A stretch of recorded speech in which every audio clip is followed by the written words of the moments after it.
शहर की डायन श्वेता नाम की एक लड़की थी। उसकी उम्र थी 22 साल और कंजोर नाम के शहर में जॉब करती थी। शहर में किराए के मकान में अकेली ही रहती थी। उसके घर वाले गांव में रहा करते थे। श्वेता का रोज शहर के हाईवे वाले रोड से जॉब से घर का आना जाना रहता था। एक रात को श्वेता जॉब से देरी से आती है। रात को जब वो हाईवे वाले रोड से आ रही होती है, सुमसाम सड़क पर चलते हुए वो देखती है कि कुछ लड़के शराब पीकर गाड़ी चला रहे हैं। वो लड़के बिल्कुल नशे में होते हैं, जिसकी वजह से वो गाड़ी टेढ़ी मेढ़ी चला रहे होते हैं। हे भगवान, कितने गंदे लड़के हैं, शराब के नशे में धुत होकर गाड़ी चला रहे हैं और कितनी बुरी तरीके से गाड़ी चला रहे हैं। अगर एक्सीडेंट हो गया तो इन्हें चोट आ सकती है। फिर श्वेता देखती है कि वो लड़के नशे में गाड़ी उसी की तरफ घुमा रहे हैं। गाड़ी श्वेता की तरफ ही आ रही थी। लड़के इतने होश में नहीं थे कि वो ये देख पाते कि कोई गाड़ी के सामने है। उनका अब गाड़ी पर कंट्रोल नहीं रहता और गाड़ी श्वेता को टक्कर मार देती है। श्वेता का एक्सीडेंट हो जाता है। गाड़ी सड़क के कोने में जाकर ठुक जाती है, जिसकी वजह से उन लड़कों को भी बहुत चोट आती है। श्वेता की एक्सीडेंट में ही मौत हो जाती है। सुबह जब उस हाईवे पर पुलिस घूम रही होती है तो वो देखती है कि एक गाड़ी सड़क के कोने में ठुकी हुई है। ये देखकर पुलिस वाले आपस में बात करने लगते हैं। लगता है कि गाड़ी का एक्सीडेंट हुआ है। अंदर ये 3-4 लड़के भी बैठे हैं और गाड़ी में कुछ शराब की बोतलें भी मिली हैं। लगता है कि एक्सीडेंट शराब के नशे में धुत होने की वजह से हुआ है। हाँ, लगता तो ऐसा ही है। इस मामले की पूरी तरह से तहकीकात करेंगे। देखते हैं कि इस सड़क पर और क्या क्या सुराग मिलते हैं। वो दोनों पुलिस वाले उस सड़क पर थोड़ा और आगे जाते हैं तो उन्हें सड़क पर श्वेता की लाश पड़ी हुई मिलती है। उसका शरीर खून से पूरा लिपटा पड़ा था। ये देखो, ये लड़की की लाश। लगता है कि इसका उसी गाड़ी से एक्सीडेंट हुआ है। हाँ, मुझे भी यही लगता है। पर ये लड़की है कौन, कहाँ रहती है, नाम क्या है इसका? ये देखो, वहां सड़क के कोने में वो बैग शायद इसी लड़की की लगती है। फिर दोनों पुलिस वाले उस बैग से उस लड़की के बारे में कुछ ढूंढने लगते हैं। उनको श्वेता का आई कार्ड मिलता है, जिससे उसका नाम और घर का पता मिलता है। अच्छा, तो इस लड़की का नाम श्वेता है। फिर पुलिस वालों ने श्वेता का घर का पता नोट कर लिया। अब हमें श्वेता की मौत की खबर इनके घर वालों को देनी पड़ेगी। जब पुलिस वाले श्वेता के घर पहुंचते हैं तो मकान मालिक उनसे कहता है कि श्वेता का घर वाला कोई रहता ही नहीं है। उसके घर वाले तो गांव में रहते हैं। वो यहाँ अकेली रहती थी, जॉब करती थी, जॉब से सीधा घर आती थी। ये सुनकर कि श्वेता के घर वाले वहाँ नहीं रहते, पुलिस वाले इस मामले पर ज्यादा गौर नहीं करते। उसी रात को जहाँ श्वेता की मौत हुई थी, वहाँ एक डायन बैठी हुई थी। वो श्वेता की आत्मा थी जो एक्सीडेंट होने के बाद शरीर से निकलकर डायन बन गई। मेरी मौत उन लड़कों की वजह से हुई क्योंकि उन्होंने शराब पी रखी थी। मुझे रात को इस शहर में जो भी मिलेगा मैं उसे मार दूंगी। इतना कहकर डायन रात को पूरे शहर का चक्कर लगाने लगती है। डायन अब रोज रात को आया करती और उसे जो भी शहर में रात को शराब पीता हुआ मिलता उसे मार देती। क्योंकि वो शहर था, इसलिए वहाँ ज्यादा लोग शराब पिया करते थे और उन्हें डायन मार दिया करती थी। पुलिस के पास इस हादसे की कंप्लेंट्स ज्यादा आने लगी तो पुलिस भी चिंता में पड़ गई कि आखिर यह कत्ल कौन कर रहा है। पुलिस को ये तो समझ में आ रहा था कि कत्ल सिर्फ उसी का हो रहा है जो शराब पीता है।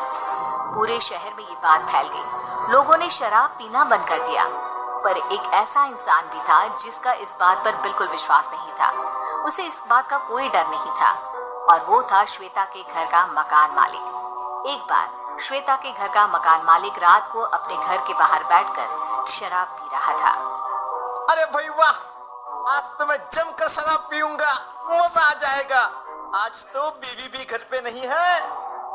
मकान मालिक शराब की बोतल खोल ही लेता है कि तभी पीछे से कुछ आवाज आती है। ऐसे लगता है जैसे पीछे कोई खड़ा हो। मकान मालिक जब पीछे मुड़कर देखता है तो वो बहुत डर जाता है।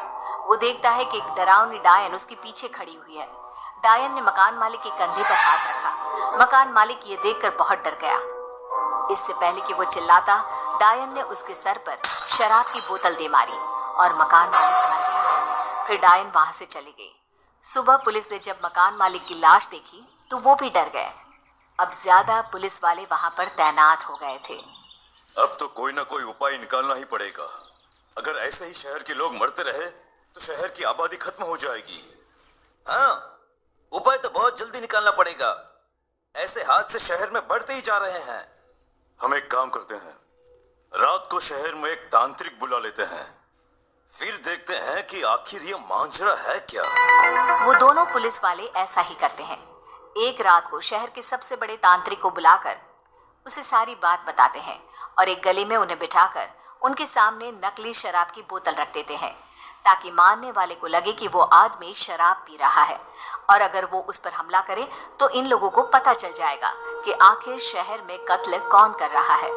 तांत्रिक वहीं गली में बैठकर अपना तंत्र मंत्र का सामान अपने झोले में रखकर तैयार रहता है और अपने सामने शराब की बोतल रख देता है। वो डायन वहीं शहर की गलियों में घूम रही होती है। तभी उसकी नजर उस तांत्रिक पर पड़ती है। अरे वाह, मिल गया मुझे अपना शिकार। अब मैं इसे नहीं छोड़ूंगी, मैं इसे मार दूंगी। जो भी इस शहर में शराब पिएगा मैं उन सबको मार दूंगी, किसी को नहीं छोड़ूंगी। इतना कहकर डायन उस तांत्रिक को मारने उसके पास चली जाती है। डायन धीरे से उस तांत्रिक के पीछे आती है। तांत्रिक को डायन के आने की आहट सुनाई पड़ जाती है। जैसे ही डायन उसके कंधे पर हाथ रखने वाली होती है, तांत्रिक अपने झोले में से पवित्र जल निकालकर उसके ऊपर फेंक देता है। पवित्र जल पड़ते ही डायन को जलन होने लगती है और वो बहुत जोर जोर से दर्द में चिल्ला उठती है। तांत्रिक मौका देखकर जादू टोने वाली रस्सी से उस डायन को बांध लेता है और अपने सामने बिठा देता है। बता डायन, तू यहाँ क्यों आई है? क्यों शहर की गलियों में घूमती रहती है? क्यों लोगों को मारती है? बता वरना मैं तुझे भस्म कर दूंगा। बताती हूँ। मैं मरने से पहले श्वेता नाम की लड़की थी। मैं जॉब से घर हाईवे के रास्ते से आती थी। एक रात को कुछ लड़के शराब पीकर गाड़ी चला रहे थे तो उन्होंने नशे में गाड़ी से मुझे टक्कर मार दी, जिसकी वजह से मेरी मौत हो गई। मरने के बाद मैं डायन बन गई। अब मुझे शराब पीने वालों से सख्त नफरत है, इसलिए मैं रात को इन शहर की गलियों में घूमती रहती हूँ, ताकि जो कोई आदमी मुझे शराब पीता हुआ मिले मैं उसे मार दूँ, ताकि वो कभी शराब के नशे में किसी और का नुकसान न कर पाए। देखो, मैं तुम्हारी तकलीफ समझ सकता हूँ। तुम इस शहर में जो बदलाव लाना चाहती हो वो अच्छी बात है, पर तुम इसे गलत तरीके से बढ़ा रही हो। मैं इस बदलाव को लाने में तुम्हारी मदद करूंगा, पर तुम्हें मुझे वादा करना होगा कि तुम इस शहर में कभी वापस नहीं आओगी। तुम ये शहर हमेशा हमेशा के लिए छोड़ के चली जाओगी। वादा करो। ये सुनकर वो डायन खुश हो जाती है और उस शहर से गायब हो जाती है। सुबह होते ही तांत्रिक पुलिस वालों को डायन की सारी बात बता देता है। पुलिस वाले भी इस समस्या को समझते हैं और सरकार से इस बात की अपील करते हैं। फिर सरकार पूरे देश में शराब को बैन कर देती है, जिसकी वजह से कोई भी शराब नहीं पीता और शहर में एक्सीडेंट के हादसे भी कम होने लगते हैं।